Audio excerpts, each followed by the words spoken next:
రాజకీయాల్లో ఉండటం వేరు, కమిట్మెంట్తో రాజకీయాల్లో కొనసాగటం వేరు. అలాంటి వారిని కొద్ది మందిని మాత్రమే మనం చూస్తాం.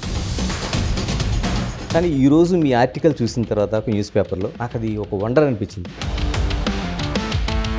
25 ఏళ్ల పాటు ఒక పార్టీతో కంటే ఒక వ్యక్తితో నడవడం అనేది, ఎందుకంటే బేసికల్గా నేను రాజకీయ నాయకుని కాను, కానీ ఇక్కడ ఒక చోట అసంతృప్తి ఉంది. ఒక్కసారి కూడా కేసీఆర్ గారితో మీకు అటువంటివి రాలేదా? అసలు కేసీఆర్ ఉన్నది వేరు, బయట చర్చ వేరు. ఒక ప్రాంతానికి సంబంధించి ముడిపడిన ఒక ఉద్యమంలో మీరు కొట్లాట దిగారు. నీకు నాకేం పని, నాతో నీకేం పని.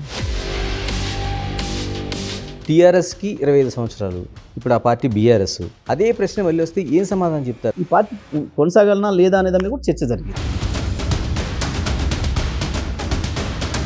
పార్టీలో కేసీఆర్ ఇప్పుడు నెంబర్ 1, అందులో డౌటే లేదు. నెంబర్ 2 ఎవరనేది చాలా వరకు ఇంకా దాని చర్చకు వేరే ఆస్కారమే లేదు.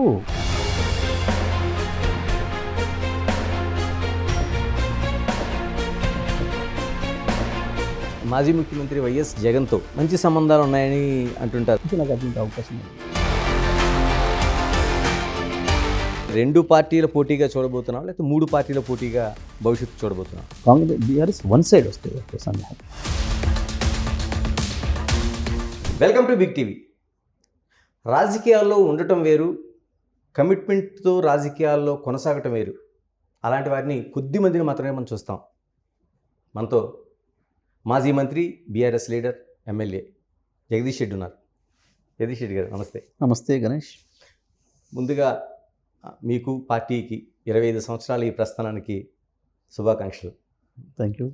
ఫస్ట్గా నేను ఆ బీఆర్ఎస్ ఆవిర్భావం కోసం అడుగుదాం అనుకున్నా, కానీ ఈరోజు మీ ఆర్టికల్ చూసిన తర్వాత ఒక న్యూస్ పేపర్లో నాకు అది ఒక వండర్ అనిపించింది. అంటే అది పార్టీతో సంబంధం లేకుండా, ఒక రాజకీయ నాయకుడితో సంబంధం లేకుండా 25 ఏళ్ల పాటు ఒక పార్టీతో కంటే ఒక వ్యక్తితో నడవడం అనేది, అది ఎలా సాధ్యమైంది అసలు? లక్ష్యం అనేది ప్రధానం దీంట్లో. అంటే నాకు ఉండే లక్షణం ఒకటి, ఒకదాన్ని నమ్ముకున్నప్పుడు దాని వెంటనే నడవడం అనేది, దాని కొరకు ఎటువంటి త్యాగమైనా చేయాలి అని చెప్పేసి అని ఉండే భావన ఒకటి. ఎందుకంటే బేసికల్గా నేను రాజకీయ నాయకుని కాను మొట్టమొదటి, బట్ ఈ సమాజానికి ఏదో చేయాలన్న తపన ఉన్నవాడిని. దాంట్లో ఇంకా ఈ మాతృభూమి కొరకు ఏదైనా ఒకటి చేయాలి, మన రుణం తీర్చుకోవాలి అనే ఒక భావన ఉన్నవాడిని. నాకు అది చిన్నప్పటి నుంచి వచ్చింది. అది మనం పాఠ్యపుస్తకాల్లో దేశ స్వతంత్రం గురించి వెళ్ళి మాట్లాడుతున్నప్పుడు, చదువుతున్నప్పుడు అప్పుడు ఒక ఫీల్ అవుతుండేది, అదే స్వతంత్రోద్యమం టైంలో మనం లేకపోతుంది అనే భావన ఒక వెలితి కనబడుతుండేది. ఆ తర్వాత క్రమంగా ఎదుగుతున్నప్పుడు 7, 8, 9 తరగతులకు వచ్చినప్పటికీ సమాజంలో వస్తున్న సమస్యలపైన స్పందించే లక్షణం, విద్యార్థులు సమాజాన్ని నడుపుతారు, అన్యాయాలపైన తిరుగుబాటు చేస్తారు అని చెప్పడానికి అద్భుతమైన సమయం ఆ 75 నుంచి 85, 90 వరకు ఉన్న పీరియడ్. అప్పుడు జరుగుతున్న పరిస్థితులపైన తిరుగుబాటు, వాటిలో నేను కూడా కలిసి పనిచేయడం, అది నెమ్మదిగా ఈ సమాజంలో ఉన్న అంతరాలని మార్చాలి అని చెప్పి వస్తున్న ఉద్యమాలు, లెఫ్ట్ భావజాలంతో వస్తున్నది, అది నన్ను ఆకర్షించడం, నేను అటువైపు పోవడం. సరే, ఆ తర్వాత దాంట్లో ఒక ప్రత్యక్షంగా పనిచేసిన కొంతకాలం దాని కొరకు జీవితాన్ని త్యాగం చేద్దామని పైన చదువు కూడా వదిలేసేసి పోవాలి అని చెప్పి. సరే, అందులోకి వెళ్ళిన తర్వాత అనారోగ్యం కావచ్చు, జరిగిన పరిస్థితులు కావచ్చు, దాని నుంచి నేను భౌతికంగా దూరంగా వచ్చినా నేను ఆ భావజాలను వదిలిపెట్టలేదు, ఎప్పుడు కూడా అట్లనే కొనసాగి.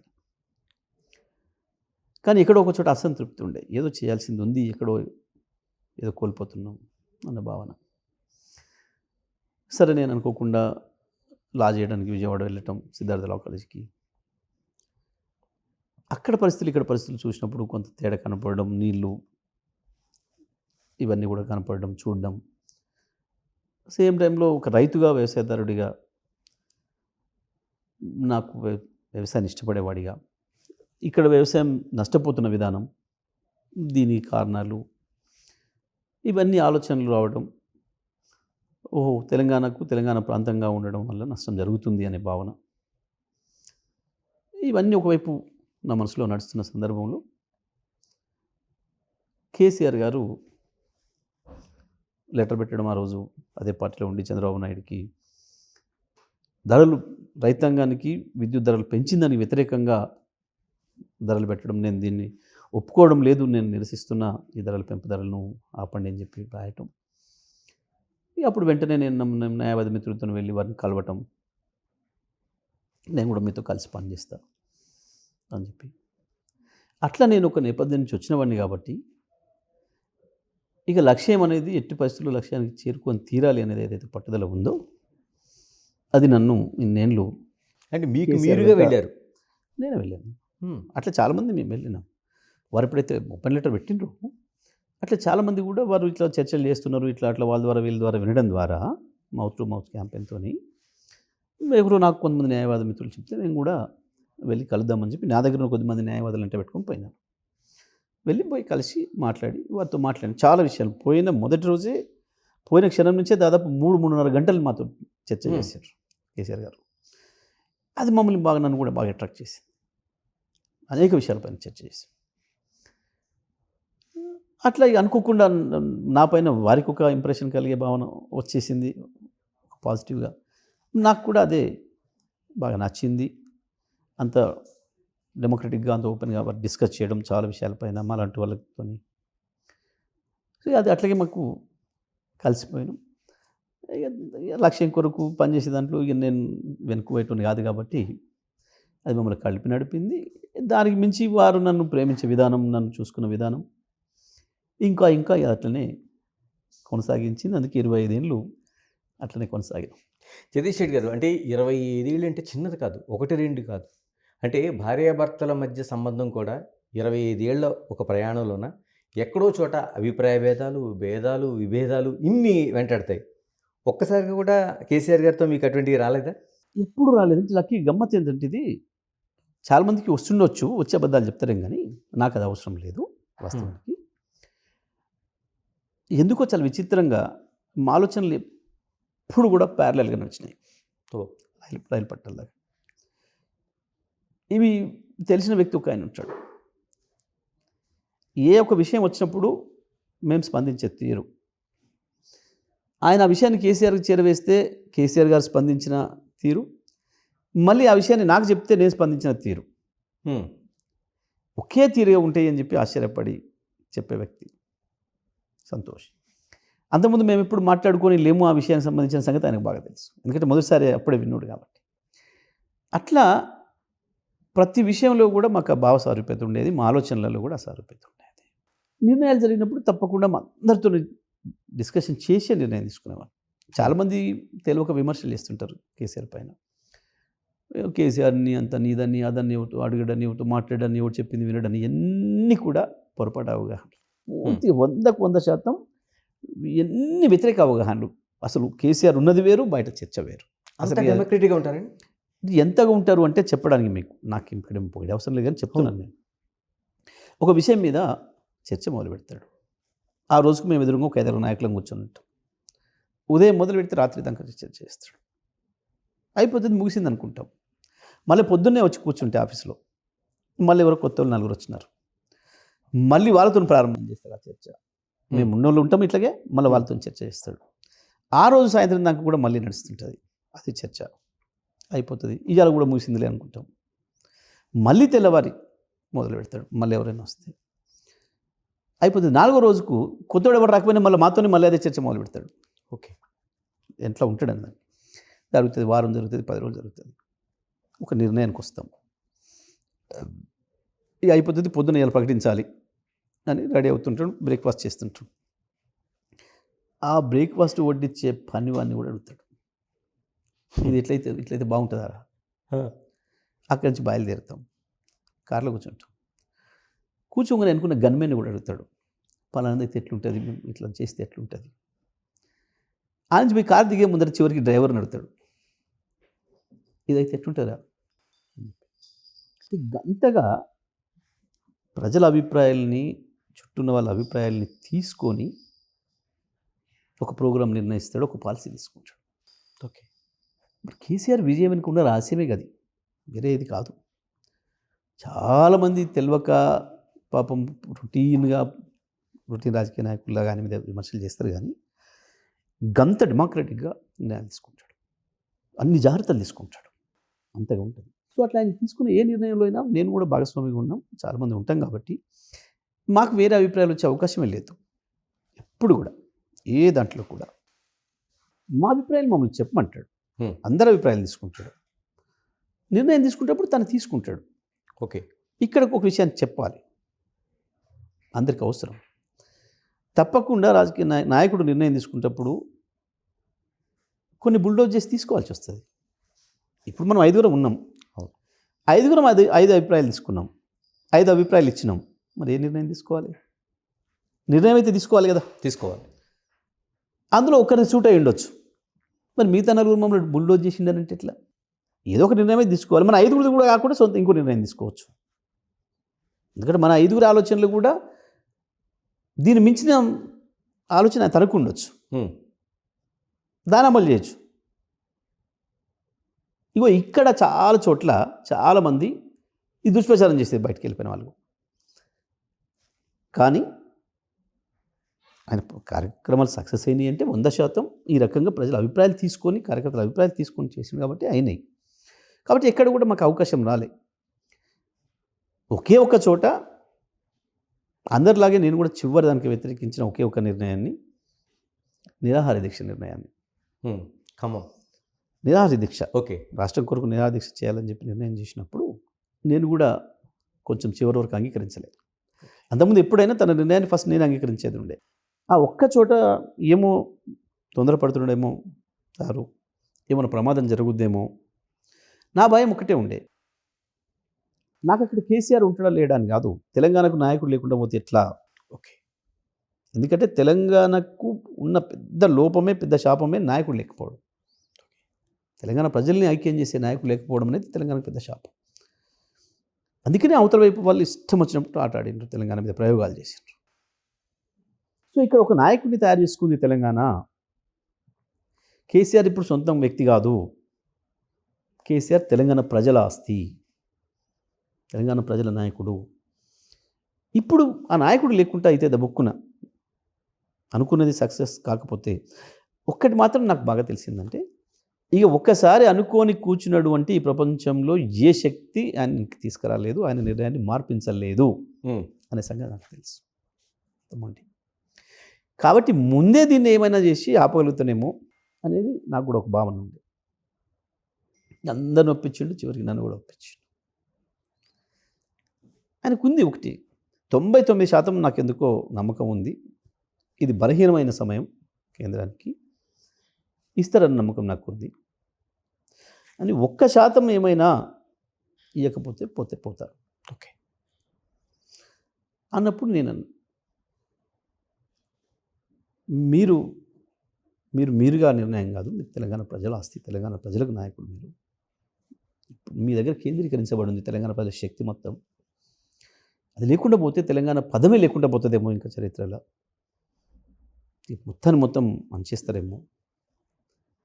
మీరు పోయిన తెల్లారి మేమందరం ఏమైపోతాం, లేకపోతే అదొకటి నేను భయపడుతున్నా అని చెప్పేసి చెప్పిండు. అట్లా ఉండొద్దు, నాకైతే 99% నమ్మకం ఉంది, 1% ఏదైనా జరిగితే నువ్వు అన్నట్లు.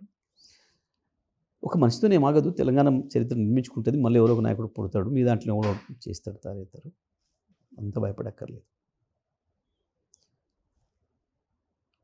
గట్లా ఉంటుంది అసలు, కేసీఆర్ గట్ల ఉంటాడు, బయట ప్రచారాలు వేరే ఉంటాయి. సో మీరు అడిగిన దానికి ఎక్కడ కూడా అసలు మాకు అభిప్రాయాల భేదాలు వచ్చే అవకాశమే రాలేదు.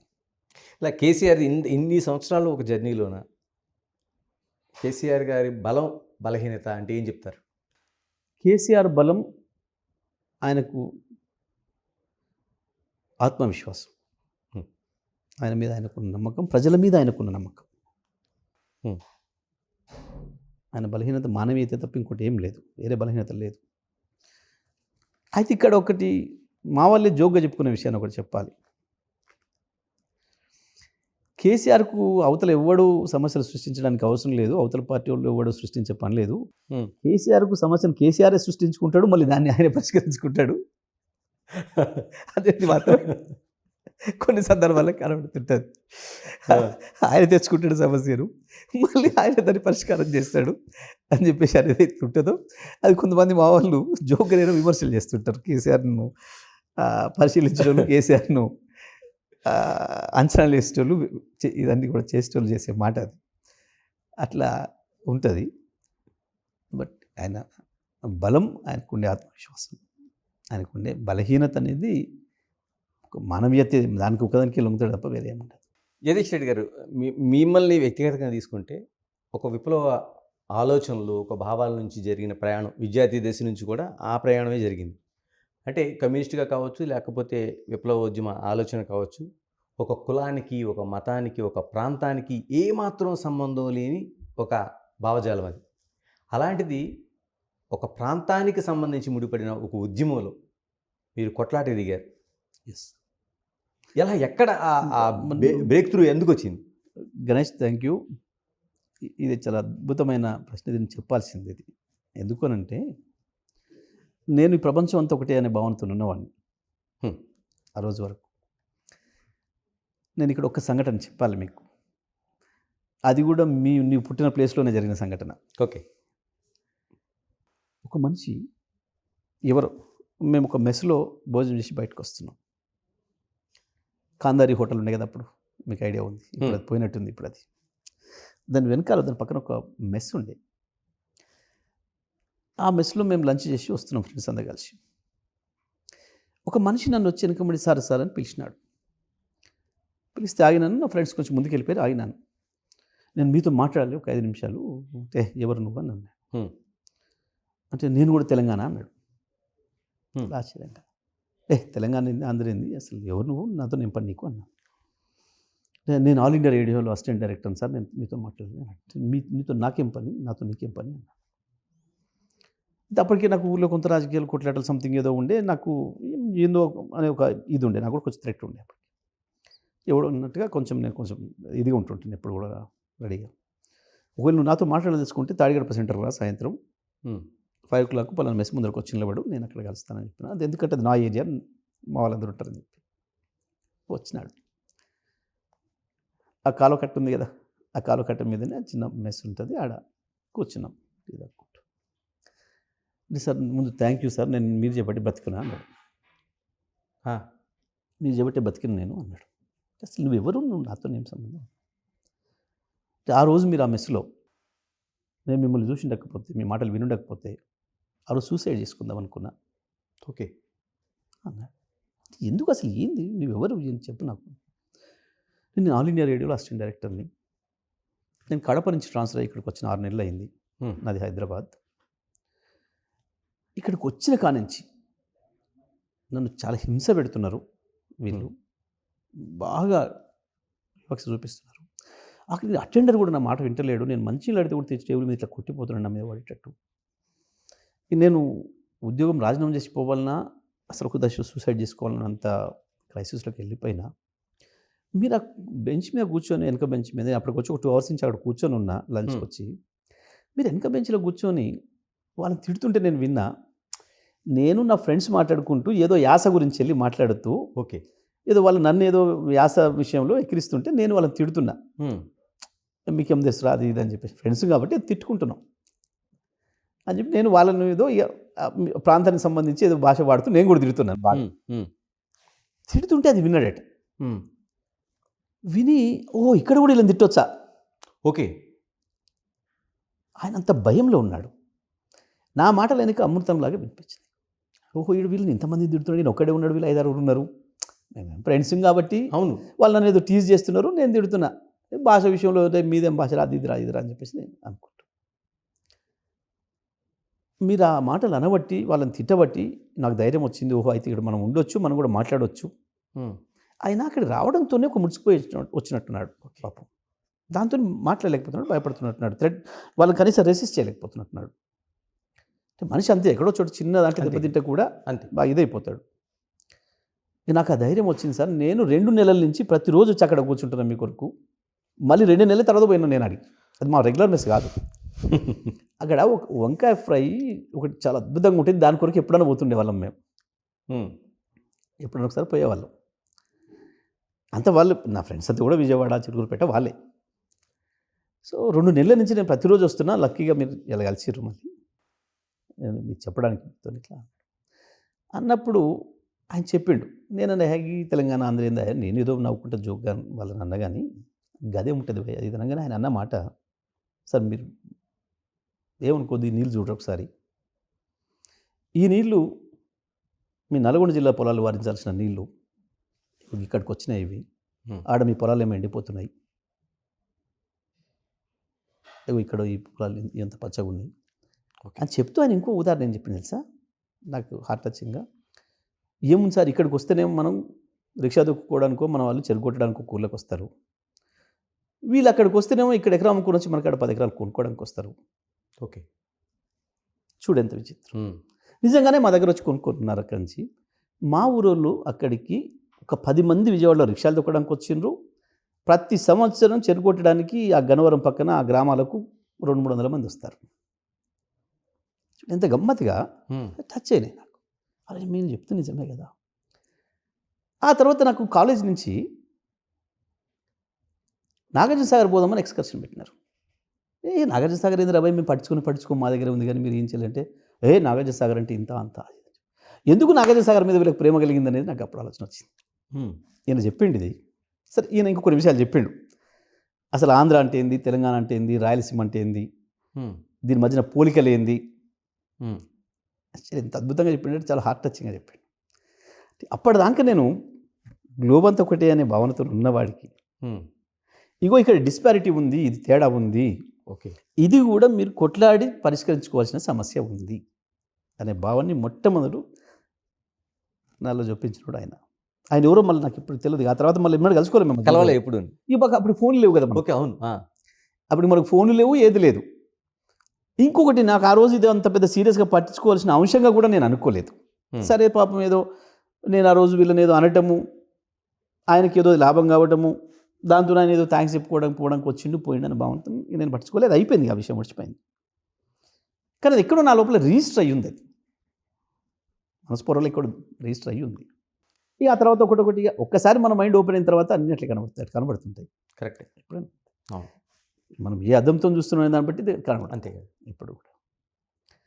సో ఇక అటువైపు ఆలోచనలు మళ్ళీనాయి.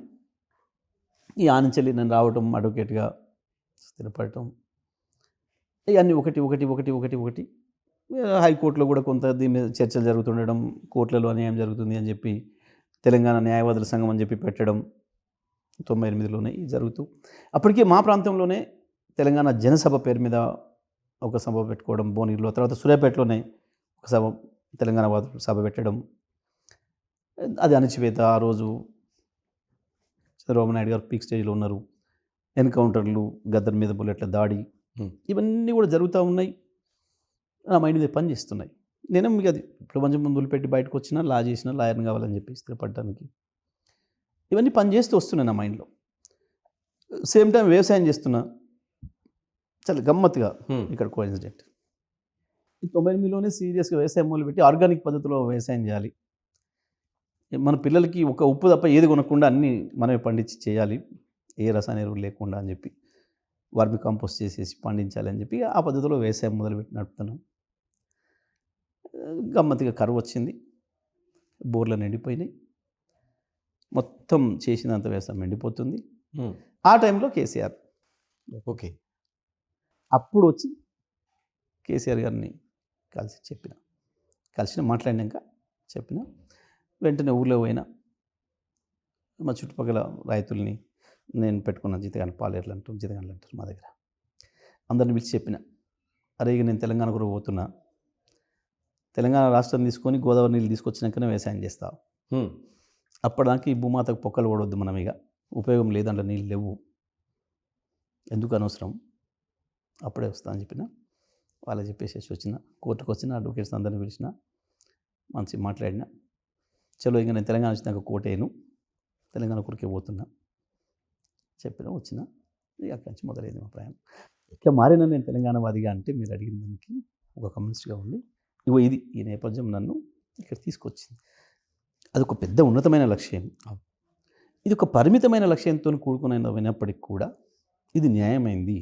మెజారిటీ పీపుల్కి సంబంధించింది. ఇక్కడ ప్రజలు నష్టపోతున్న వాస్తవం. సహజ వనరులు ఉన్నమాట వాస్తవం. పాలకుల నిర్లక్ష్యం వల్ల నష్టపోతున్న వాస్తవం. ఇవన్నీ వాస్తవం. తప్పకుండా దీంతో రిలీఫ్ వచ్చే మాట కూడా వాస్తవం. అయినప్పుడు మనం ఇంకేందో దీనికి దూరంగా ఉండాల్సిన అవసరం లేదు. తప్పకుండా దీంతోనైనా నాకు అంతకుముందు చిన్నప్పటి నుంచి మైండ్లో ఉన్నది ఒకటి, ఏదో ఒకటి మనం మాతృభూమి కొరకు చేయాలన్న భావన ఒకటి, ఇక్కడ నిజంగానే అన్యాయం జరుగుతుంది అనే భావన నాకు ఎప్పుడైతే ఎస్టాబ్లిష్ అయిందో, నా మైండ్లో కలిగిందో, అది రెండు కలిసినాయి, నన్ను అటువైపు నడిపినాయి. ఇలాగ బీఆర్ఎస్ 25 ఏళ్ల రజతోత్సవాలు వరంగల్ వేదికగా ఎలా సాగుతున్నాయి? ఏర్పాట్లు ఎలా జరుగుతున్నాయి? ఈ ఏర్పాట్లకు సంబంధించి పెద్ద ఇబ్బంది ఏం లేదు, మంచి బ్రహ్మాండంగా అన్నీ కూడా జరుగుతున్నాయి. లక్కీగా ప్రజలు అద్భుతంగా సహకరిస్తున్నారు. ప్రత్యేకించి రైతులు, ఆ ప్రాంత రైతులు బాగా సహకరిస్తున్నారు. బహుశా ఎక్కడ కూడా చరిత్రలో ఎక్కడ జరిగిన పద్ధతుల్లో 1370 ఎకరాలు ఇచ్చినారు ఇప్పటికి రైతులు స్వచ్ఛందంగా. సభ ప్రాంగణానికి కావచ్చు, పార్కింగ్ కావచ్చు. ఎండాకాలం కాబట్టి పార్కింగ్లు దూరంగా అయితే ఇబ్బంది అవుతుంది, వాహనాలు దగ్గర దాకా వస్తేనే రైతులకు ఈజీ అవుతుంది, ప్రజలందరికీ ఈజీ అవుతుంది అని చెప్పి అడిగితే రైతులందరూ కూడా సహకరిస్తున్నారు. లక్కీగా దారులు కూడా చాలా ఉన్నాయి. అక్కడికి 4, 5, 6 వైపుల నుంచి 7 వైపుల నుంచి దారులు ఉన్నాయి బాగా. సో అట్లా కూడా అన్నీ కూడా మంచిగా ఉన్నాయి. ప్రజలకు ఇబ్బంది కాకుండా ఎండలను దృష్టిలో పెట్టుకొని అన్ని సౌకర్యాలు కూడా మంచిగా జరుగుతున్నాయి. ఎక్కడ కూడా ప్రాబ్లం లేదు. గ్రామాల్లో ప్రజలు కూడా బ్రహ్మాండంగా సిద్ధమవుతున్నారు. ఒక పండుగ వాతావరణంలో మూమెంట్ నడుస్తూ ఉంది. అంటే బీఆర్ఎస్ చేస్తున్న ఈ రజతోత్సవాలు పార్టీకి సంబంధించిన 25 ఏళ్ల నడిచొచ్చిన చరిత్రకు ఒక వేదిక అనుకోవాలా, లేకపోతే కాంగ్రెస్ పార్టీకి వ్యతిరేకంగా జనాల సమీకరణకి చేస్తున్న ఒక సభ అనుకోవాలి? కాదు గణేష్, నిజమే, మంచి ప్రశ్న. కొంతమంది కన్ఫ్యూజ్ అవుతుంటారు. ఇది వాస్తవానికి బీఆర్ఎస్ పార్టీ రజతోత్సవ సభ, దాంట్లోనే ఉంది. అంటే మీరు ఒక పుట్టినరోజు జరుపుకోవడం లాంటిది మాట. మాది 25వ పుట్టినరోజు. వాస్తవానికి అది మా పార్టీ శ్రేణులకు ఒక అద్భుతమైన పండుగ. డెఫినెట్గా మేము పుట్టి ఒక లక్ష్యం కొరకు పుట్టి ఆ లక్ష్యాన్ని చేరుకొని ఆ తర్వాత అనుకున్న ఫలితాలని సాధించి ప్రజలకు అందించి ఆ తర్వాత జరుగుతున్న సభ కాబట్టి తప్పకుండా మాకు ఒక ఉత్సవం లాంటిది, అందులో డౌట్ లేదు.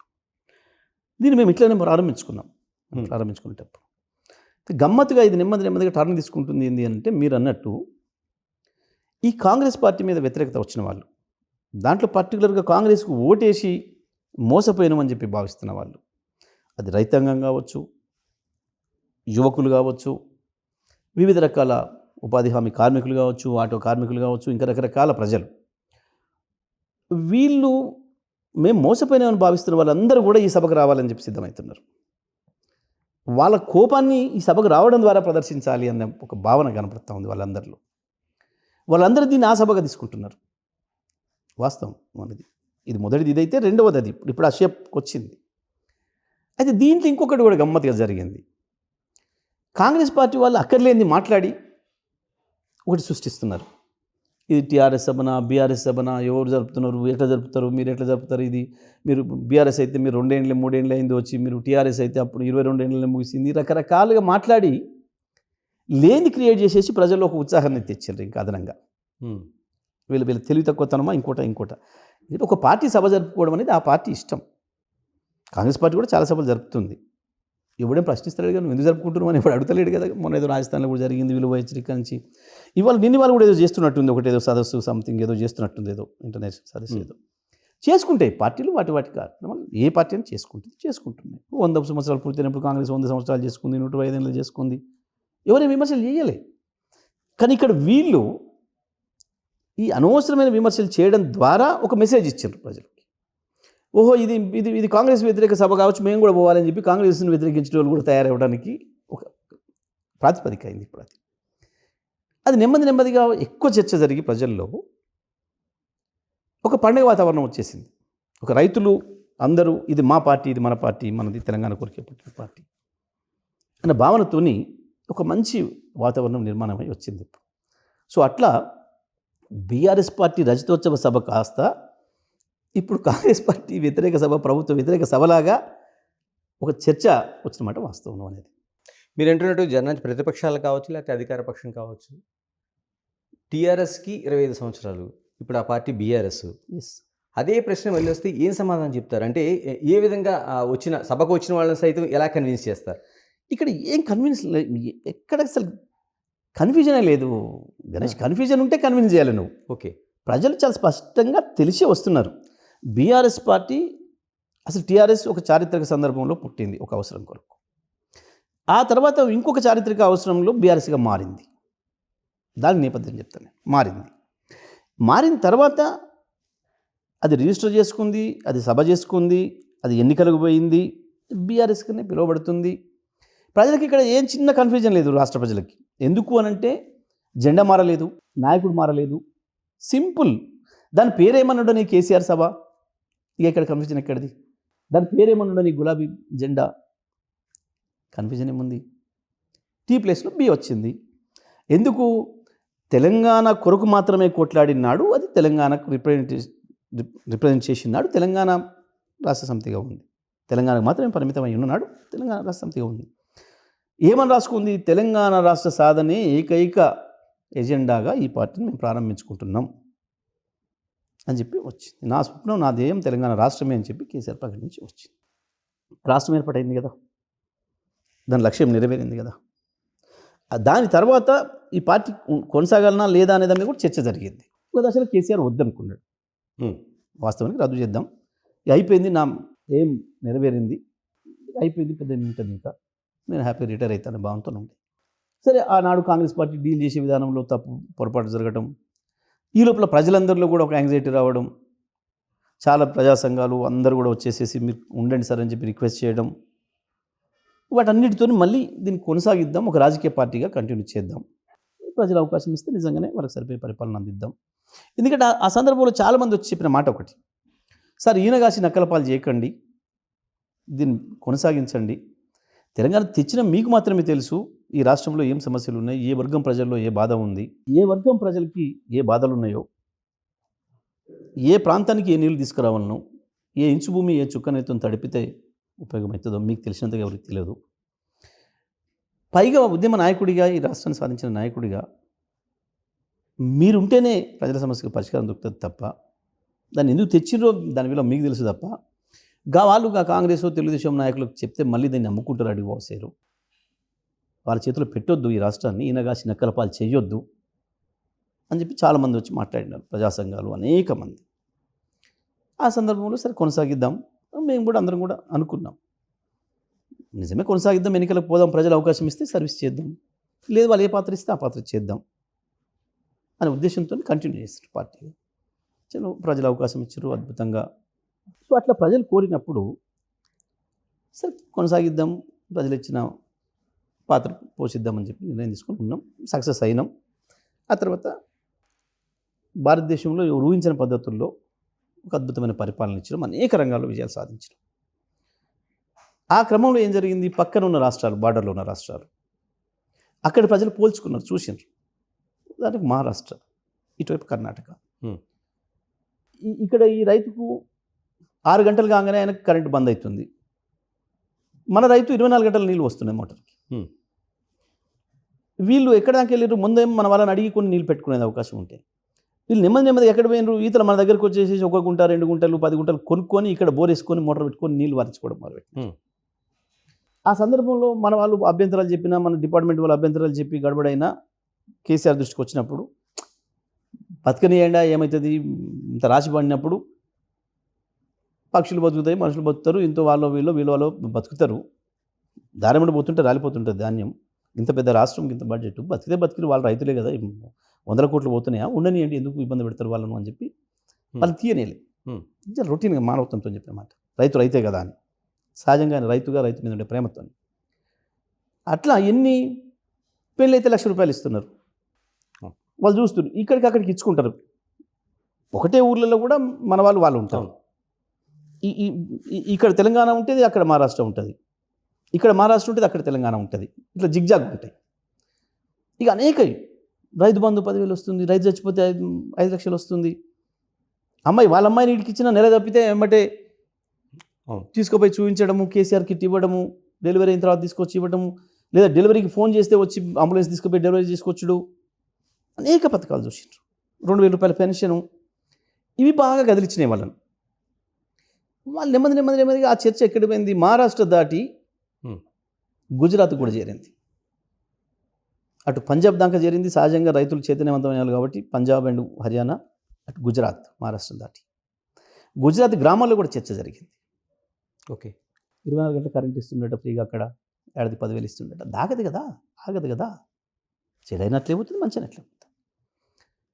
ఈ టైంలో మా దగ్గరికి అనేక మంది 100 పైగా సర్పంచ్లు వచ్చారు మహారాష్ట్ర నుంచి. ఇక్కడ కర్ణాటక నుంచి ఒక ఎమ్మెల్యే వచ్చాడు. చాలామంది వచ్చారు సర్పంచులు, ఇతర ప్రజాప్రతినిధులు. సార్ మీరు పార్టీ మా కాడ కూడా పెట్టాలి అని చెప్పి. మాకేం హార్డిల్స్ లేవు, మాకు అభ్యంతరాలు లేవు. ఎందుకంటే తెలంగాణ అయిపోయింది, క్లియర్గా మేము ఒక రాజకీయ పార్టీకి వచ్చినాం. ఈ టైంలో ప్రజలు కోరినప్పుడు తప్పేముంది, చలో పోదాం అక్కడ కూడా అన్న భావనతోనే బీఆర్ఎస్గా మార్చినాం మేము దాన్ని. తెలంగాణ రాష్ట్ర సమితిగా అక్కడికి పోలేం కదా, అవును. భారతదేశానికి పోవాలనుకుంటున్నాం కాబట్టి భారత రాష్ట్ర సమితిగా మార్చినాం. ప్రజలు ఆమోదించారు, పార్టీ క్యాడర్ ఆమోదించింది, ప్రజలు ఆమోదించారు. అక్కడ ఎక్కడ కూడా కన్ఫ్యూజన్ లేదు ప్రజలకి. Hmm. మేము ఒకే ఉన్నాం, ప్రజలు ఒకే ఉన్నారు. ఏ కన్ఫ్యూజన్ ఎవరికి ఉంది, ఎవరికి లేదు. మధ్యన ఎవరికన్నా పుట్టించదలుచుకుంటే, ఏదో ఒకటి చెప్పదలుచుకుంటే, అసలు మేము ఇది మాట్లాడాలన్నా వద్దా, మాట్లాడితే వాళ్ళకి లాభం అయిద్దా, మాకు లాభం అయిద్దా అని కూడా తెలివి లేకుండా మాట్లాడిన వాళ్ళు ఒక మాట చెప్పాలంటే.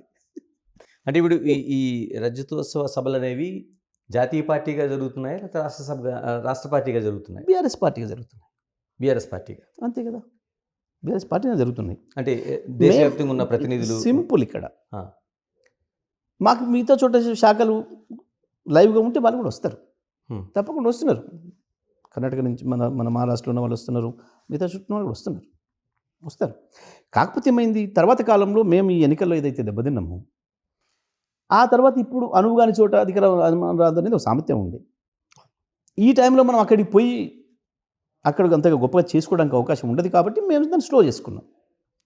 ఒక ఎత్తుగడలో భాగంగా అంతెందుకు గీడనే ఒక ఎన్నికల్లో పోటీ చేయలేదు, మాట చెప్తున్నాం. అవును. అది ఏ పార్టీకైనా ఉంటుంది. ఆ మాటకు వస్తే అవతల ఆంధ్రప్రదేశ్లో చంద్రబాబు నాయుడు కూడా పోటీ చేయలేదు, ఈడ కాంగ్రెస్ కూడా పోటీ చేయలేదు ఇవాళ ఎలక్షన్లో. మరి అవును. ఒక ఎమ్మెల్సీ ఎలక్షన్లో మేము పోటీ చేయలేదు, ఒక ఎమ్మెల్సీ ఎలక్షన్లో కాంగ్రెస్ కూడా పోటీ చేయలేదు. Hmm. చాలా చోట్ల బీజేపీ కూడా పోటీ, జాతీయ పార్టీ చాలా చోట్ల నామినేషన్లే వేయలేదు. తెలంగాణలో, తమిళనాడులో, ఆంధ్రప్రదేశ్లో చాలా చోట్ల కూడా వేయలేదు, అవకాశం లేదు. పార్టీ బలాన్ని బట్టి పనిచేస్తుంది. సో కాబట్టి మేము బీఆర్ఎస్కి చేసుకుంటున్నాం, బీఆర్ఎస్కి చేస్తాం, అందులో సందేహం ఏమిటి. మళ్ళీ మేము తప్పకుండా మేము ఏదైతే అనుకున్నామో ఆ పద్ధతుల్లో భారత రాష్ట్ర సమితిగా విస్తరిస్తాం, భారత రాజకీయాలకు కూడా కేంద్రం అవుతాం, అందులో సందేహం లేదు. కాబట్టి మేము బీఆర్ఎస్కి చేస్తున్నాం. మీరు అన్నట్టు 10 ఏళ్ల పాటు పరిపాలన చేసిన పార్టీ, తెలంగాణ కోసం కొట్లాడిన పార్టీని ఎందుకు ప్రజలు పక్కన పెట్టాల్సి వచ్చింది అనేది కారణం ఉంది, అందులో డౌట్ ఏం లేదు. Hmm. 10 సంవత్సరాలు కంటిన్యూగా మేము పరిపాలన చేస్తున్న క్రమంలో తప్పకుండా కొన్ని మమ్మల్ని మన నుంచి ఆశించినవి చేయలేకపోవచ్చు. వ్యక్తులుగా, ఎమ్మెల్యేలుగా మేము కొన్ని చేయలేకపోవచ్చు, పార్టీగా, ప్రభుత్వంగా కొన్ని చేయలేకపోవచ్చు. ఇవన్నీ కూడా అక్యుములేట్ అవుతుంటాయి కొంత. అల్టిమేట్గా ఏం జరిగింది, కాంగ్రెస్ పార్టీ అలవిమాలిన హామీలు ఇచ్చింది. ఎన్ని హామీలు? భారతదేశం యొక్క మొత్తం బడ్జెట్, కేంద్ర బడ్జెట్ మొత్తం తీసుకొచ్చి పెట్టినా పూర్తి చేయలేనన్ని హామీలు ఇచ్చింది. ఇక్కడ 420 హామీలు, 6 గ్యారెంటీలు ఇచ్చింది. వాస్తవానికి కేసీఆర్ మీద ప్రేమ ఉన్న వాళ్ళకు కూడా ఏమైతుంది, 2 సార్లు ఇచ్చినాం కదా కేసీఆర్కు, ఒక్కసారి అటేద్దామైంది ఏమో, కేసీఆర్ ఇచ్చిన 10 అయితే ఉన్నాయి గ్యారెంటీగా, యాడిపోవు, వాడు 5 అదనంగా ఇస్తానంటుండు కదా, తెచ్చుకుందామైంది. కేసీఆర్ ఇచ్చిన పంటకు సంబంధించిన మద్దతు ధర అయితే వస్తుంది, అడిగిపోదు, 500 అదనంగా అంటుండే బోనస్ వస్తుంది, తెచ్చుకుందామైంది. ఏమో ఒక 2500 ఇస్తానంటుండు కదా నెలకు, మహిళలకు మనకు ఏం పోయింది. ఇట్లా రైతు కూలీలకు, ఎవరు ఉపాధి హామీ కూలీలకు 11-12 ఇస్తానంటుండు కదా, ఏం పోయింది. ఆటో డ్రైవర్లు మాకు కూడా 12 ఇస్తానంటుండు కదా నెలకి, సంవత్సరానికి ఏం పోయింది. ప్రత్యేకించి యూత్, కొంత మేము యూత్కు దూరం అయినమాట వాస్తవం. అనేక అపోహలను వాళ్ళు సృష్టించినప్పుడు మేము దాన్ని క్లారిఫై చేయడంలో లేదా వాళ్ళను అర్థం చేయించడంలో మేము కొంత విఫలమైన వాస్తవం. ఆ యూత్ కూడా వన్ సైడ్ పోయింది. గ్రామాలకు వెళ్ళి మాకు వేద్దాం అనుకున్న వాళ్ళని కూడా, వాళ్ళ అవతాతలను కూడా మార్చారు. మీకు ఇచ్చే 2000 ఎక్కువ, మా జీతం వస్తే నాకు నెల 50,000 ఉద్యోగం రాదా అని చెప్పి పాపం తల్లిదండ్రులను లేదా నాయనమ్మ తాతలను కూడా మార్చారు. ఈ రకంగా ఒక 1.5%తోనే కదా మేము పోయింది తేడా. సీట్లు 20 కావచ్చు, కానీ తేడా వచ్చేసి 1.5% ఓటు. అంటే మీరు చెప్తుంది గణేష్. సో ఇట్లా కొన్ని చిన్న చిన్న కారణాలు ఇవి ఉన్నప్పటికీ ప్రధానంగా మంచి దెబ్బ ఎక్కడ కొట్టిన మమ్మల్ని అంటే కేసీఆర్కు ఆయుపట్టు రైతాంగమే. వ్యవసాయాన్ని అద్భుతంగా పండగ చేసిండు, దండగన్న వ్యవసాయాన్ని పండగలాగా చేసిండు. రైతాంగం మద్దతుతోనే 2 సార్లు కూడా బ్రహ్మాండంగా గెలిచిండు. వాళ్ళని అక్కడే దెబ్బ కొట్టాలన్న ఉద్దేశంతోనే కాంగ్రెస్ పార్టీ సాధ్యం కాదని తెలిసిన హామీలు కూడా ఇచ్చి ఆ రైతాంగాన్ని కొంత మాకు దూరం చేయడం వల్ల ఈ నష్టం జరిగింది. మమ్మల్ని మొత్తం తీసేయలే, ప్రజలు తీసి అవతల పడేయలే. మాకు కూడా 40 సీట్లు ఇచ్చారు, 30 సీట్లు ఇచ్చారు, తక్కువ ఇవ్వలే శాసనసభలో. సో కాబట్టి ఈ కారణాల చేత మాకు తాత్కాలికంగా కొంత వెనక్కిపోయినాం తప్ప వేరే కాదు. ప్రజల్లో ఆ మద్దతు అట్లాగే ఉంది. ఇవాళ బయటపడిపోయింది. ఇవాళ స్పష్టంగా మళ్ళీ ఎట్లా మద్దతు వస్తుందో మనం చూస్తున్నాం. అంటే మీరు చెప్తున్నది కారణాలు కావచ్చు, లేకపోతే వైఫల్యాలు కావచ్చు, పార్టీ ఆత్మపరిశీలన చేసుకుందా? తప్పకుండా బ్రహ్మాండంగా మనం అన్ని జిల్లాలకు సంబంధించిన సమావేశాలు నిర్వహించినాం, రాష్ట్రానికి సంబంధించిన సమావేశాలు నిర్వహించినాం.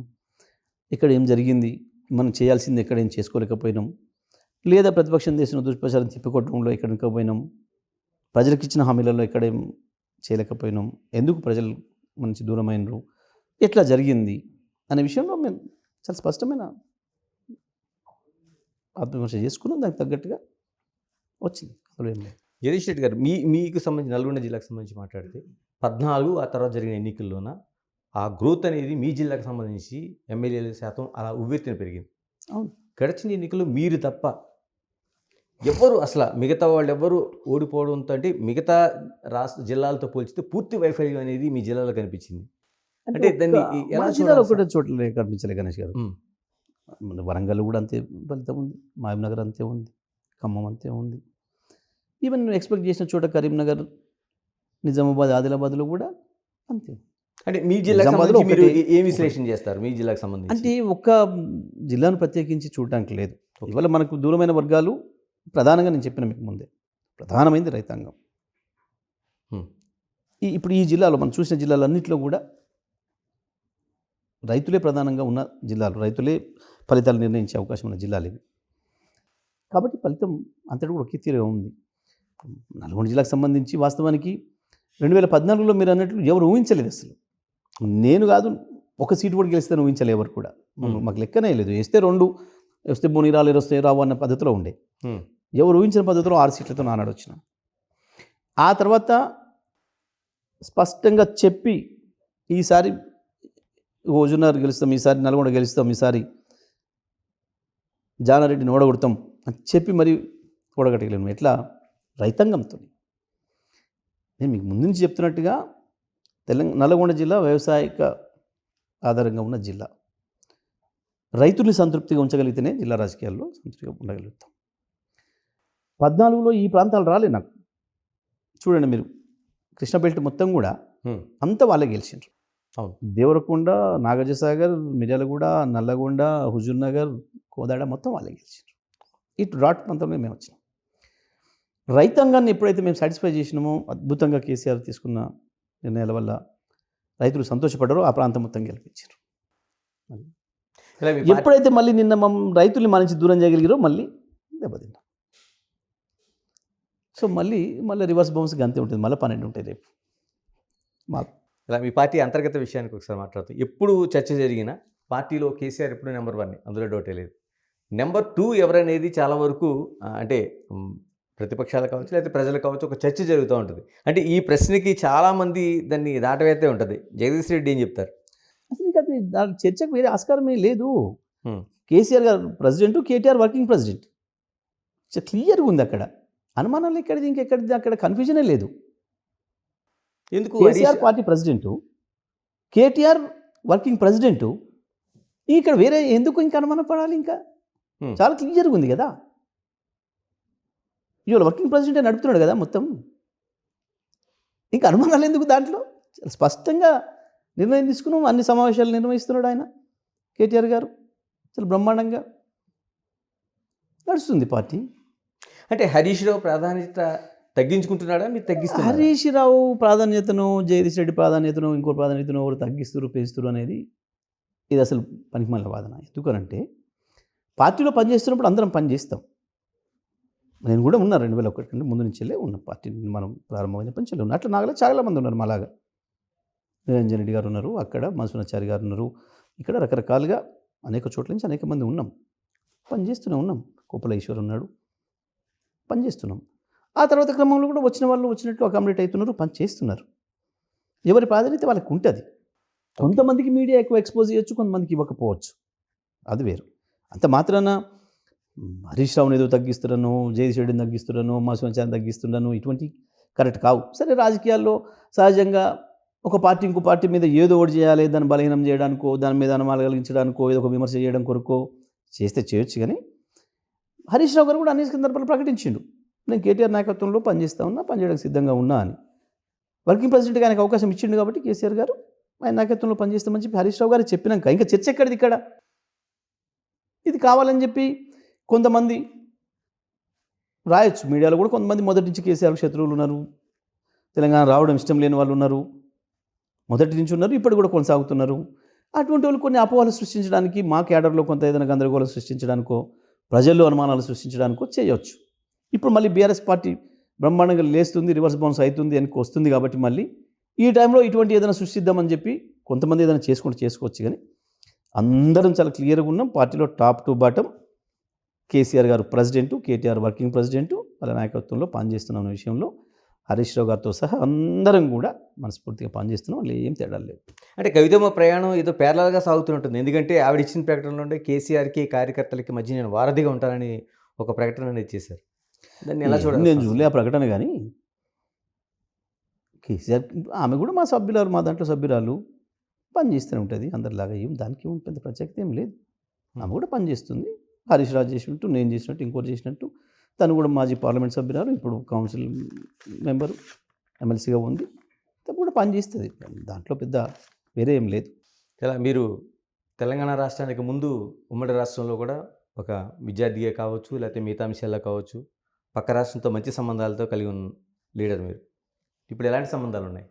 నాకు పెద్దగా ఏమి అభిప్రాయం మారలే. అప్పుడు ఉన్నట్టే ఇప్పుడు కూడా ఉంటాం. నేను అట్లా ఏదో చిన్నగా ఆలోచించే లక్షణం నాకు ఎప్పుడు కూడా లేదు. ఆనాడు కూడా ఉద్యమ సందర్భంలో కూడా నేను బ్రహ్మాండంగా నా మిత్రులు అక్కడ నన్ను అగ్రీడ్ చేసి, గమ్మత్ ఏంటంటే మీకు ఇందులో ఒక విషయం చెప్పాలి. డిసెంబర్ 9, 2009 నాడు ఏదైతే ప్రకటన వచ్చిందో కేంద్రం నుంచి తెలంగాణకు అనుకూలంగా దీక్ష విరమణ చేయడానికి, నా ఫస్ట్ కాల్ చీరాల నుంచి వచ్చింది. నా ఫ్రెండ్, నా క్లాస్మేట్ చీరాల నుంచి ఫోన్ చేసినాడు, కంగ్రాచులేషన్స్ అన్న, సాధించరు, మీరు అనుకున్న లక్ష్యాన్ని చేరిండ్రు అని చెప్పి. First call that I was received. ఆ తర్వాత అనేక మంది మిత్రులు తెలంగాణ వచ్చిన తర్వాత వచ్చి నా దగ్గర ఇక్కడ 50 మందికి గెట్ టుగెదర్ ఇచ్చిన, మొత్తం నా క్లాస్మేట్స్ అంతా విజయవాడ, గుంటూరు, చీరాల, చిలుకూరుపేట్ల, ఆ ప్రాంతానికి సంబంధించిన మిత్రులే. బ్రహ్మాండంగా ఆ సంబంధాలు కొనసాగుతుంటాయి. ఎందుకు? ఇంకొకటి కూడా, ఇప్పుడు మాకు కర్ణాటక ఎంతో, మహారాష్ట్ర ఎంతో, ఆంధ్రప్రదేశ్ కూడా అంతే. పొరుగు రాష్ట్రాలు, పైగా మనకు ఒక భాష సారూప్యత ఉంది, ఆ సంబంధాలు ఉన్నాయి, బంధుత్వాలు ఉన్నాయి ఇటు అటు. మా పిల్లలు చాలామంది అక్కడి నుంచి చేసుకున్నారు, మా కుటుంబంలో కూడా అన్నీ ఉంటాయి, కొనసాగుతాయి. దానికి అట్లాంటి మానవ సంబంధాల విషయంలో మాకు ఎప్పుడు తేడాలు ఉంటాం. ఆనాడైనా అంశం వరకే తప్ప వేరే లేదు. మీకు ఈ సందర్భంగా ఒక్క ఉదాహరణ చెప్తా. ఇంత అద్భుతమైన సన్నివేశ సంఘటన అంటే, బహుశా నేను అది 2010-11 ప్రాంతంలో కావచ్చు, తెలంగాణ ఉద్యమం రూతలుగి బాగా జరిగి ఎంత అయిపోయిన తర్వాత అన్నవరం పోయినాం. మా ఫ్రెండ్స్ అందరం కలిసి 1 జనవరి నాడు. నేను బయట అక్కడ నిలబడి అన్నవరంకి బ్యాక్ సైడ్ అది తోముతున్నారు, బహుశా అది దానికి సంబంధించి తట్టిసీమకు సంబంధించింది, అదే పోలవరం సంబంధించింది, అప్పటికేదో అది పోలవరం సంబంధించింది, సంథింగ్ ఏదో వర్క్ జరుగుతుంది. అది చూస్తున్నాను నేను. ఒక పిల్లవాడు వచ్చిండు, అక్కడి నుంచి దూరం నుంచి చూసిండు, కొద్దిసేపు చూసి డౌట్ పడుతూ వస్తున్నాడు. నేను సివిల్ డ్రెస్లో ఉన్నాను, డ్రెస్లో ఉన్నాను, కలర్ డ్రెస్లో. చూసి, సార్ మిమ్మల్ని ఇక్కడ చూసినట్టుంది అన్నాడు. నేను నవ్వి ఊరుకున్నాను. నేను మాట్లాడితే నా యాస తెలుస్తుందేమో అని. అంటే ఆయన నాకు తెలియదు, నాకు చాలామంది నాది ఆంధ్ర యాస అనుకుంటారు, కృష్ణా జిల్లా భాష అనుకుంటారు. సరే, నేను నోరు తెరవలేదు, నవ్వి ఊరుకున్నాను. కొద్దిసేపటికి, బాబు సార్ మీరు తెలంగాణ జగదీష్ రెడ్డి కదా అన్నాడు. అంటే మళ్ళీ నవ్వి తల ఊరుకున్నాను. పోయినాడు. పాసుంటే పోయి ఫోన్ చేస్తున్నాడు. వీడేంద్ర ఫోన్ చేస్తున్నాడు, నేను అనుకున్నాను. కొద్దిసేపటి తర్వాత 4-5 మిత్రులు తీసుకొని వచ్చినాడు. ఆ. నాతోనే ఎవరు లేరు, మా వాళ్ళంతానే లోపల గుళ్ళో ఉన్నారు, నేనేమో బయట నిలబడున్నాను. వచ్చినాడు, దగ్గరికి వచ్చినాడు, వచ్చి వాళ్ళ ఫ్రెండ్స్ అందరిని పరిచయం చేసి, సార్ మేము మీ ఫ్యాన్స్ సార్ అన్నారు. ఓ. నాకు ఆశ్చర్యం వేసింది, ఇది ఇద్దరు బాబు వీడు, ఫోటో దిగుతాం సార్ మీ ఫ్యాన్స్ సార్ అని చెప్పిన మాట. సార్ మీ ఆర్గ్యుమెంట్స్ నాకు బాగా నచ్చుతాయి, మాకు మేము చర్చ చేసుకున్నాము, మీరు ఒకసారి చెప్పారు చూడండి, అది నాకు బాగా నచ్చింది. ఒకసారి ఏదో టీవీలో డిస్కషన్ అవుతున్నప్పుడు మేము ఆంధ్ర నుంచి మేమే వచ్చి ఇలా డెవలప్ చేసినాం ఇదని చెప్పి ఇలా గడపట్ల లాంటి వీళ్ళంతా ఏదో చెత్త మాట్లాడుతున్నారు. మాట్లాడుతున్నప్పుడు నాకు ఆ రోజు ట్యాక్సీ డ్రైవర్, కార్ డ్రైవర్ పిల్లవాడు చెప్పిండు ఒక మాట. గా మాటనే నేను అక్కడ చెప్పిన, ఏమని, ఆ పిల్లవాడు శ్రీకాకుళం జిల్లాకు సంబంధించిన పిల్లవాడు. వాడు అంతకుముందు కూడా ఏదైనా చర్చలు విన్నాడట, పార్టిసిపేట్ చేసి చూసిందంట.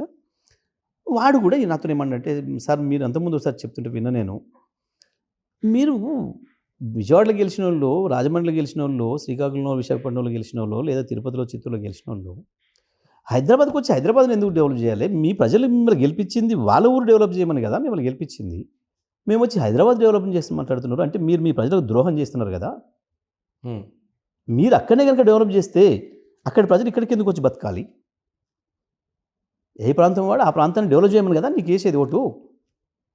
ఆ ప్రజల్ని ద్రోహం చేస్తూ వచ్చి ఇక్కడ నీ వ్యాపారాలు పెంచుకోవడానికి వచ్చి నీ వ్యాపారాలు పెంచుకొని నీ వ్యాపారాలను అభివృద్ధి చేసి నేను హైదరాబాద్ని అభివృద్ధి చేసిన మాట్లాడుతున్నాను మీరు అని చెప్పి నేను ఎక్కడో ఆర్గ్యుమెంట్ చేసింది. ఆ పిల్లవాడు విన్నాడట. ఓకే.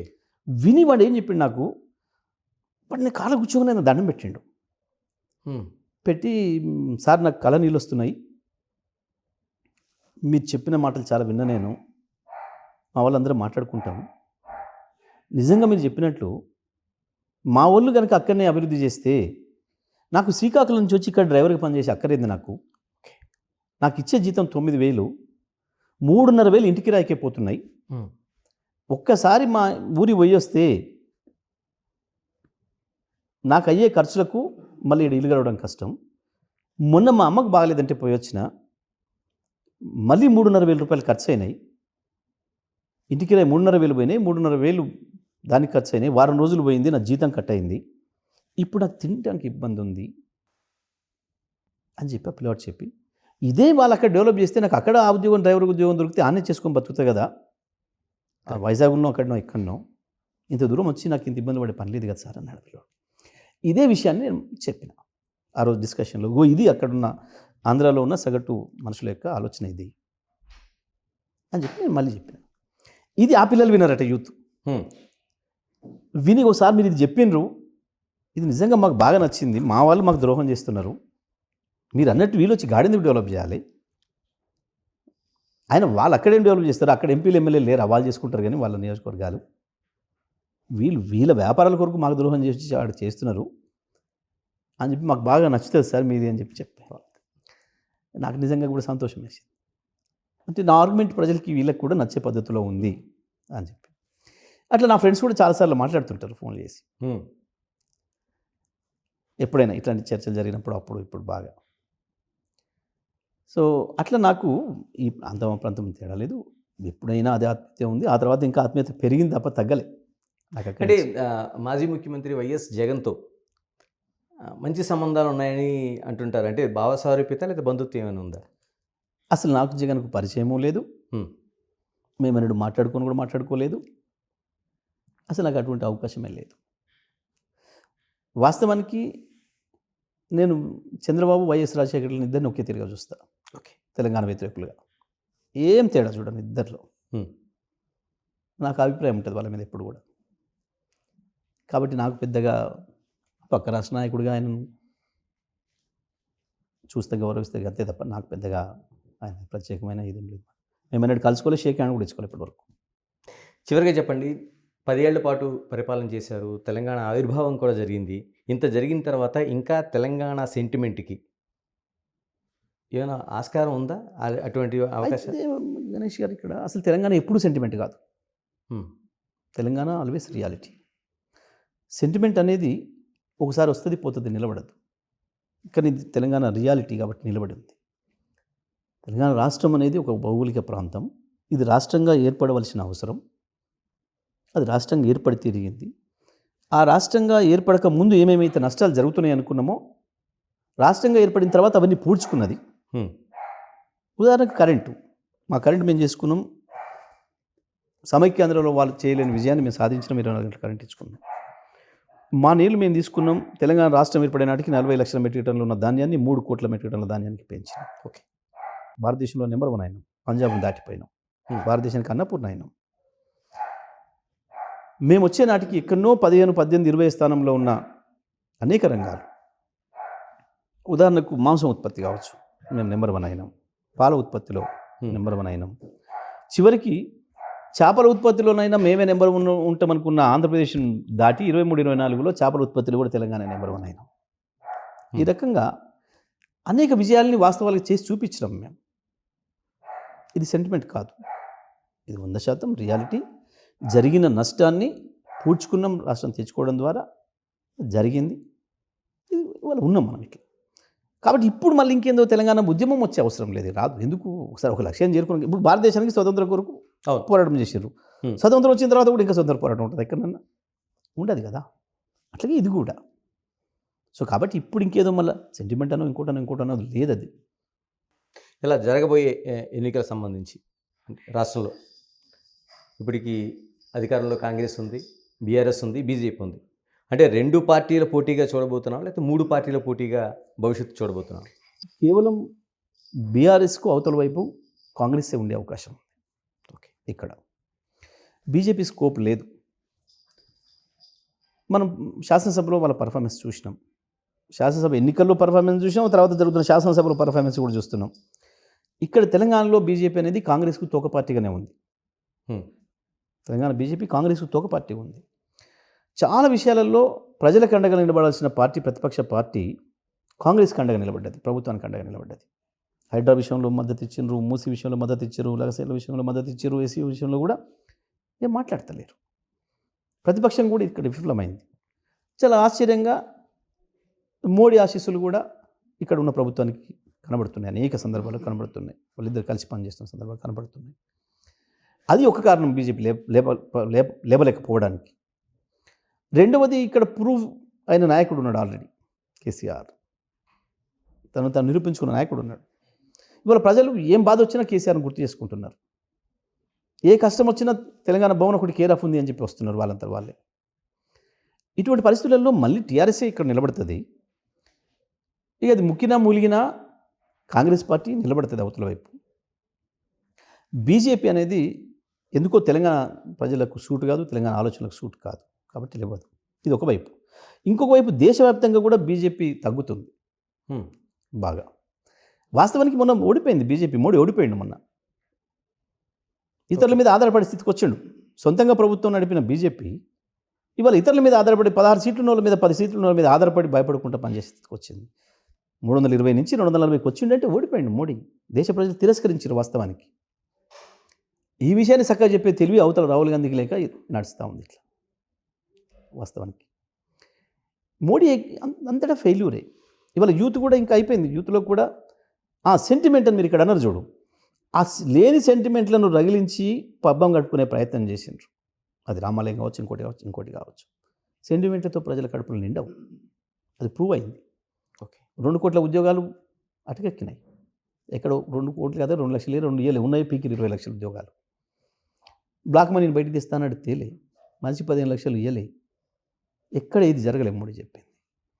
కాబట్టి ఇక మోడీ ప్రభ పెరుగుడు లేదు, ఇక తగ్గుడే తప్ప పెరుగుడు లేదు, స్పష్టంగా కనబడుతుంది. కాబట్టి నా అక్కడ లేదు, నా ఇక్కడ లేదు.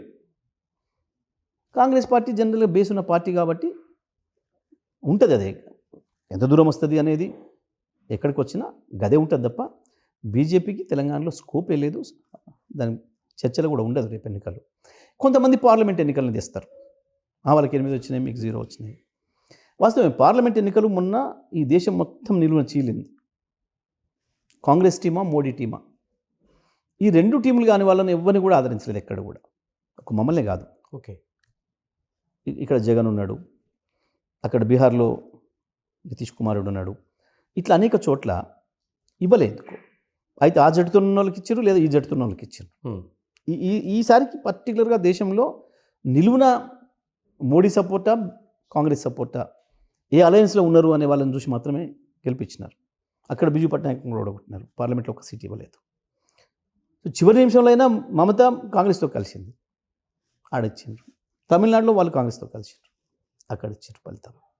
సో ఇట్లా మనకు స్పష్టంగా కనబడుతుంది. రేపు శాసనసభ ఎన్నికల్లో ఎట్టి పరిస్థితుల్లో కూడా టీఆర్ఎస్ఏ ఉంటుంది, వన్ సైడ్ ఏకపక్షంగా వస్తుంది. పోటీలో కాంగ్రెస్ ఉండొచ్చు, బట్ సీట్లు చాలా మినిమైజ్ అవుతాయి. బీఆర్ఎస్ వన్ సైడ్ వస్తుంది, అందులో సందేహం లేదు. అంటే మీరు ఎందుకంటే చెప్పినట్టు ప్రజలు వెతుక్కుంటున్నారు ఇవాళ కేసీఆర్. ఈ 24 ఏళ్లలో కేసీఆర్కు ఎప్పుడు రానంత మద్దతు ఈసారి ఇంకెక్కువ వస్తుంది. 2018లో వచ్చిన దానికంటే కూడా పెరిగి ఇంకా వస్తుంది ఇవాళ మద్దతు. ఎందుకంటే ప్రజలు అన్ని కష్టాలకు నెట్టబడుతున్నారు ఇవాళ ఈ ప్రభుత్వం చేత. కాబట్టి ప్రతి ఒక్కరికి ఇవాళ ఆనాడు కేసీఆర్ విలువ దేనిలో కూడా ఇవాళ తెలుస్తుంది. నేను జనరల్గా చాలా సందర్భాలు చెప్తుంటాను, నేను అమ్మ విలువ అన్నం విలువ అవి లేనప్పుడే తెలుస్తాయి అని. ఇవాళ ఆ పరిస్థితి వచ్చింది. కేసీఆర్ లేకపోయేవరికి సంవత్సరాల కాలంలో కేసీఆర్ విలువ తెలిసి వస్తుంది ప్రజలకి. సో అట్లా ఇంకా పెరుగుతుంది ఆ మద్దతు. అంటే మీరు చెప్తున్నట్టు రాష్ట్రంలో బీజేపీ లేకపోతే దేశంలో మోదీ ప్రాబల్యం తగ్గుతుంటే మరి దేశ రాజకీయాలు ఏం కాబోతున్నాయి? అంటే మళ్ళీ భారతదేశానికి మంచి రోజులు రాబోతున్నాయి. ఏ విధంగా? సంకీర్ణ యుగమే. ఓకే, సంకీర్ణ యుగమే. ప్రాంతీయ పార్టీలే మళ్ళీ నడిపిస్తాయి, ప్రాంతీయ ఆకాంక్షలే మళ్ళీ బలంగా ముందుకు వస్తాయి. ఎప్పుడు కూడా ఈ దేశంలో జాతీయ పార్టీలు ఏకపక్షంగా వచ్చిన ప్రతిసారి ఈ దేశానికి నష్టం జరిగింది. ప్రజా వ్యతిరేకమైన చట్టాలు వచ్చినాయి. ఇందిరాగాంధీ ఉండని, ఈయన రాని అనేక ఉదాహరణలు ఉన్నాయి. ఏకపక్షంగా ఒకే జాతీయ పార్టీ వచ్చినప్పుడు ఇంకో ప్రాంతీయ పార్టీల మీద ఆధారపడి రాకుండా వచ్చినప్పుడు దుర్మార్గమైన చట్టాలను తీసుకొచ్చిండ్రు. ప్రజల్ని చంపేసి ప్రజల్ని అణిచివేసే చట్టాలు తెచ్చిండ్రు. కానీ సంకీర్ణ యుగంలోనే ప్రజలు స్వేచ్ఛగా ఉన్నారు. మళ్ళీ ఆ రోజులే రాబోతున్నాయి, సంకీర్ణ యుగమే రాబోతుంది. తప్పకుండా దాంట్లో బీఆర్ఎస్ పార్టీ, కేసీఆర్ బ్రహ్మాండమైన పాత్ర పోషించబోతుంది. అంటే నేను అదే అడగదలుచుకున్నాను, బీఆర్ఎస్ అప్పుడు ప్రాంతీయ పార్టీగా పాత్ర వహించబోతుందా, జాతీయ పార్టీగా పాత్ర వహించబోతుందా? బ్రహ్మాండమైన జాతీయ పార్టీ అవుతుంది. ఇప్పుడున్న ఇద్దరు జాతీయ పార్టీలకు సమ ఉజ్జీగా నిలబడుతుంది. ఆ స్థాయిలో సీట్లు కూడా వస్తాయి భారతదేశంలో. అక్కడ నిలబడబోతున్నాడు కేసీఆర్. థ్యాంక్ యూ జగదీష్ రెడ్డి గారు. Thank you very much. ఇది టోటల్గా రజతోత్సవ వేడుకల దగ్గర నుంచి ఉండే ప్రాంతీయ పార్టీలు, జాతీయ పార్టీలు. ఒకటి మాత్రం బీఆర్ఎస్ ఒక కాన్ఫిడెన్స్ వ్యక్తం చేస్తుంది, రాష్ట్రంలో వచ్చేది అధికారం మాదే అంటూనే. రాబోయేది కేంద్రంలో ఖచ్చితంగా ఒక సంకీర్ణ ప్రభుత్వం, అందులో బీఆర్ఎస్ ఖచ్చితంగా కీలకమైన పాత్ర ఒక జాతీయ పార్టీగా వహించబోతుందనేది జగదీష్ రెడ్డి స్పష్టం చేస్తున్నారు. Keep watching Big TV. This is Ganesh.